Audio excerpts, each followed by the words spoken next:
Okay, the purpose of this video is to help you understand how the extraction tool, the Excel-based extraction tool that I created, works.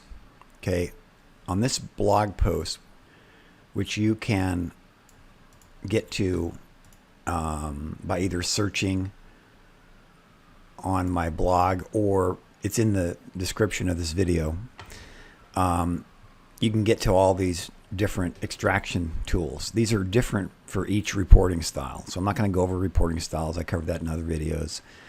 But what you can see here is I'm extracting information for 4,060 public companies. And I believe that all of these are successful. There are no errors in these, I believe. There might be a few, but I believe they're all error-free. But it's about 68% of all public companies are covered by these few Excel spreadsheets. So the way it works is you go to this blog post, you go and grab this spreadsheet, it'll download. So I'm going to open that file, and in there you'll see an Excel spreadsheet.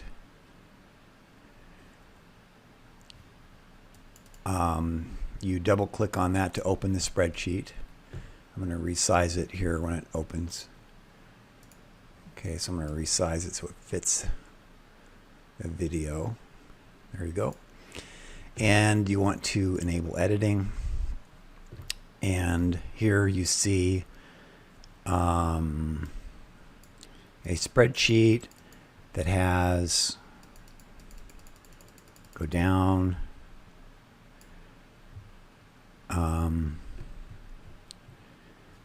about 1,642 reports. And if you go over, and you scroll through here, you'll see that all these reports, this is a rounding error, they all have 0. They're all green, or they have little rounding errors. So I'm not going to run this. You can run it. If you just click here, it'll run. But I'm going to show you how it works. So to see how it works, you just go into the Developer tab. You may have to turn this on if your Excel does not show this. Just search on that. It'll show you how to turn it on. So then you go into, I got to resize this too. Okay.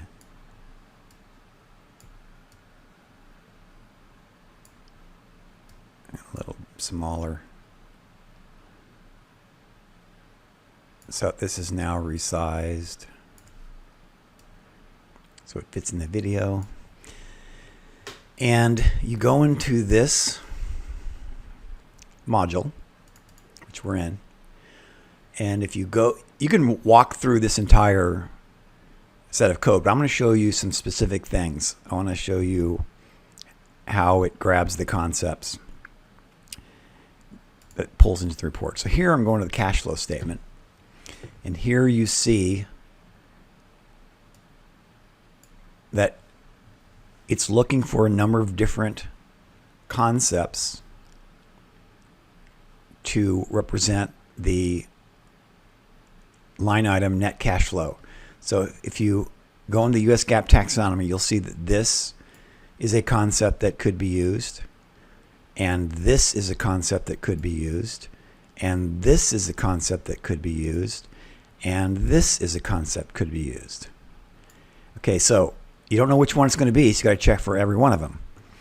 And you might ask the question, it's like, well, why would they have 4 when 1 would do? It's like, and that's a very valid question.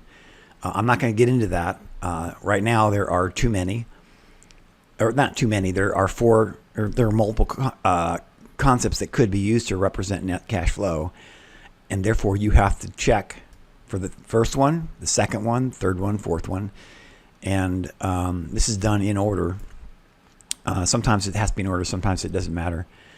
And then you do this, have to do the same thing for basically every concept that you're going to extract.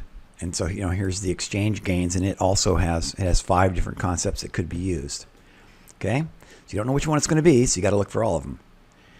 Then the second thing you have to do is, it could be the case that certain line items are not explicitly reported. Because of that, you have to determine if a line item has not been reported, and because we want that information, you have to derive that information based on other information. And that's what these rules do here. Okay, so for the cash flow statement, there are a number of rules. And then you can see the code here. It'll print the facts that it found. It'll do the validation, and then it'll put the values in the Excel spreadsheets. So I've shown you the cash flow statement. Works the same way for the balance sheet, the income statement, key ratios, and there's other information here about figuring out what taxonomy it is, which context is the correct context to be using to extract information. I'm not going to go into that, but you can look in here. There's a bunch of very valuable information that'll help you reverse engineer how this works. So going back to the spreadsheet, so here's the cash flow. Let's see, there it is. Here's the cash flow statement information. So you can see here, net cash flow. So you